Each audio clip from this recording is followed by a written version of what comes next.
जो इलाका था, ट्राइबल इलाका था, उनको ढका गया था लगभग 2000 फीट लंबी दीवार बना के कि जो विदेशी लोग आए हैं तो हमारे इस इलाके को बैकवर्ड इलाका है, वो ट्रम्प या ट्रम्प के साथ है वो देख ही जाए। यही स्थिति G20 हुआ था, पर्दा लगाया था चारों तरफ कि देश की हमारी खराब स्थिति है, मतलब देश की जो ओरिजिनलिटी है वो विदेशी लोग नहीं देख के जाए। कि मैं भी यूथ हूँ और लोकसभा में प्रतिनिधित्व कर रहा हूँ यूथ का, इस देश का, ट्राइबल लोगों का, गरीब लोगों का। तो आप लोग भी हमें सजेशन करें और मेरी हमेशा कोशिश रही है कि मैं हर किसी से सीखने की कोशिश करता हूँ। हमारे देश की पॉलिसी मेकर में हम क्या बेस्ट कर सकते हैं, इस तरह की कोई बात हो तो हमारे तक पहुंचाए। हम लोग कोशिश करेंगे कि सदन में बैठे हैं, जगह बैठे हैं कि देश की जो पॉलिसी बन रही है उसमें इंप्लीमेंट कराएं। धन्यवाद। मैं सर को सबसे पहले धन्यवाद देना चाहूंगा जिन्होंने इस कार्यक्रम के लिए मुझे चॉइस किया। साथ ही सर का नाम मधुकर जी एवं समस्त युवा साथी, आप सभी शायद अलग अलग स्टेट से होंगे, ज्यादा जानकारी मैं नहीं ले पाया था क्योंकि लोकसभा की जो दिनचर्या है हमारी जोरदार दिनचर्या रहती है। मेरे स्टाफ ने सारा मैनेज किया था, सर के स्टाफ और हमारे स्टाफ में कॉम्बिनेशन बैठा था। मुझे भी लगा मुझे दिल्ली के इस कार्यक्रम में जाना चाहिए, तो मेरी ओर से आप सबको धन्यवाद, जय जोहार। आज मैंने मोटा मोटा पूछा था कि यूथ क्या कर सकता है, वर्तमान परिवेश में देश की राजनीति में किस तरह से लीडरशिप कर सकता है और इस देश के डेवलप में हमारे यूथ का क्या योगदान रहता है। अलग अलग क्षेत्र में जाके युवा अपनी प्रतिभा के आधार पे हमारे देश को, हमारे समुदाय को आगे ले जा सकते हैं। मुझे जानकारी नहीं है कि किसका क्या क्या सब्जेक्ट है, किस किस फील्ड से आते हैं, लेकिन मुझे ये जरूर पता है कि सब यूथ हैं, सबके अंदर कुछ कर गुजरने की एक क्षमता है, एक जिज्ञासा है, एक जुनून होगा। मैं जब आया एंट्री किया सर भी कंफ्यूज थे, मैडम भी सब कंफ्यूज थे कि वो देख रहे थे कि किधर सांसद किधर आ रहा है। मैं जब अंदर प्रवेश किया इसके बाद शायद थोड़ा क्लियर हुआ होगा सर को। मेरे लिए सौभाग्य की बात है कि मुझे इस एज में हमारे देश की सर्वोच्च सदन के अंदर मुझे प्रतिनिधित्व करने का अवसर मिला, मेरे क्षेत्र का भी और यूथ का भी। और मैं कोशिश कर रहा हूं कि मैं एक शानदार प्रतिनिधित्व करूं। मैडम ने मेरा परिचय बता ही दिया कि मुझे 2 बार विधायक बनने का अवसर मिला और मैं MP बना।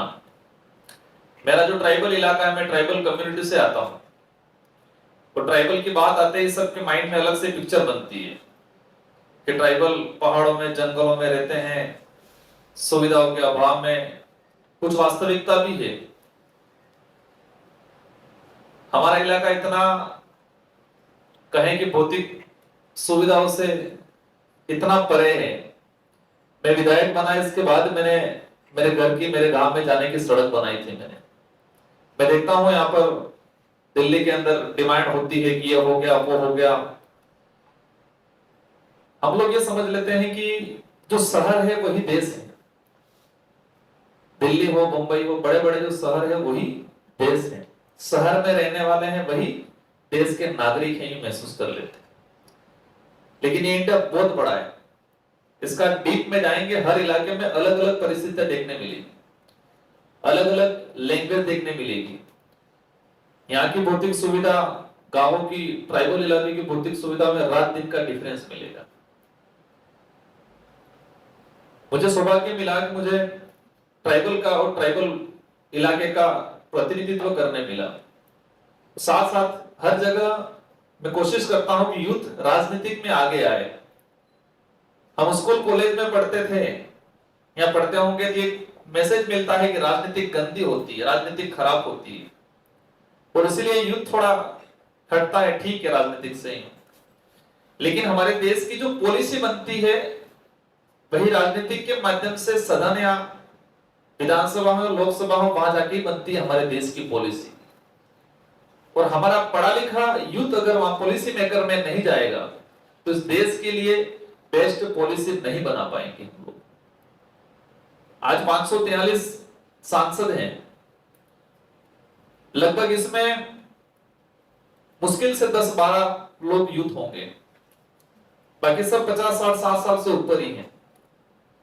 मैं बड़े बुजुर्ग का भी सम्मान करता हूं, लेकिन एक प्रतिनिधित्व, एक हिस्सा होना चाहिए कि टोटल जो है उसमें से 30% यूथ होना चाहिए। क्योंकि वर्तमान जो आधुनिकता की परिवेश में, जो विश्व में जो माहौल बन रहा है, देश तेजी से बढ़ रहे हैं, तो वर्तमान जो आधुनिकता के हिसाब से हम पॉलिसी बनाएं। हम आज से 50 साल पुरानी सोच के हिसाब से अगर पॉलिसी बनाते जाएंगे तो हमारा देश विश्व लेवल पे जो ग्रोथ करना चाहिए वो नहीं कर पाएगा। तो मेरा आप सभी से अनुरोध है कि आप बिजनेस में भी जाएं, ब्यूरोक्रेसी में भी जाएं, कुछ पॉलिटिक्स में भी आए, और हमारे देश का आने वाला भविष्य तय करने की जिम्मेदारी हमारी है।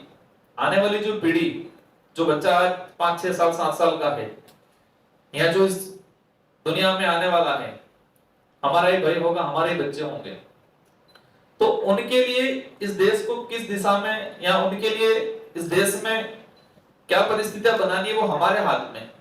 मतलब भी कह सकते हैं कि आने वाला भविष्य तय करने की जिम्मेदारी हमारी है। तो हम सबकी जिम्मेदारी बनती है कि इस देश के अंदर रहने वाले प्रत्येक वर्ग, प्रत्येक समुदाय, प्रत्येक भौगोलिक क्षेत्र, उन सब के लिए हम बेस्ट पॉलिसी बनाएं। देश की अर्थव्यवस्था जिस तरह से हम देख रहे हैं, पॉलिटिकली दृष्टि से देखते हैं, कोई अलग अलग तर्क देता है, लेकिन वास्तविकता है, मैं राजनीतिक परिवेश में नहीं कहना चाहूंगा, लेकिन देश की स्थिति ठीक नहीं है। हम शहर को देख के देश का डेवलप का आकलन नहीं कर सकते। आज दिल्ली के अंदर स्कूल है, दिल्ली के आसपास की स्कूल है, उसमें यह रहता है कि एसी नहीं लगी है, कूलर नहीं है, बेंच अच्छी नहीं है, लेकिन देश के कई कोने ऐसे हैं जहां बच्चों को बैठने के लिए कमरा भी नहीं है। मैं मेरे इलाके की बात करूं, एक एक कमरे में 3-3, 4-4 क्लास के बच्चे बैठते हैं। 6ठी, 7वीं, 8वीं 3 क्लास के बच्चे, लगभग 60-70% ऐसे विद्यालय होंगे जहां पर वो सिचुएशन मिलेगी। कई जगह शैक्षणिक गतिविधियां, भौगोलिक स्ट्रक्चर काफी असुविधाएं हैं। इसलिए हम सबकी जिम्मेदारी बनती है कि देश तभी मजबूत बनेगा जब देश के प्रत्येक वर्ग, प्रत्येक कोने में डेवलप होगा, प्रत्येक कोने में या प्रत्येक वर्ग में अच्छा एजुकेशन आएगा, तभी हमारा देश मजबूत बनेगा। लेकिन हम शहरीकरण या शहर के आसपास का या कुछ एक विशेष एरिया के लोगों को हम आगे बढ़ा देंगे तो देश आगे नहीं बढ़ेगा। और यही परिपाटी से चलने लगे, फिर हम देखते हैं, जैसे कि मैं एक दिन पढ़ रहा था और सुना भी था, मैं विधायक था उस दौरान, 2020 में ट्रम्प आए थे अहमदाबाद में, तो उनके साथ विदेशी अन्य लोग भी आए होंगे। तो आसपास के जो इलाका था, ट्राइबल इलाका था, उनको ढका गया था लगभग 2000 फीट लंबी दीवार बना के, कि जो विदेशी लोग आए हैं तो हमारे इस इलाके को बैकवर्ड इलाका है, कमजोर लोग रहते हैं आर्थिक रूप से, शारीरिक रूप से, इनके मकान ठीक नहीं है, झोपड़ियों में रह रहे हैं, वो ट्रम्प जी या ट्रम्प के साथ है, वो देख ली जाए तो हमारे देश की छवि खराब हो जाएगी। छवि को बचाने के लिए एक दीवार खड़ी की थी शानदार। यही स्थिति G20 हुआ था, उस दौरान भी ये हुआ था, पर्दा लगाया था चारों तरफ कि देश की हमारी खराब स्थिति, मतलब देश की जो ओरिजिनलिटी है वो विदेशी लोग नहीं देख के जाए, ये होता है। आज मैंने देखा है कि एक गंदा माहौल बना हुआ है।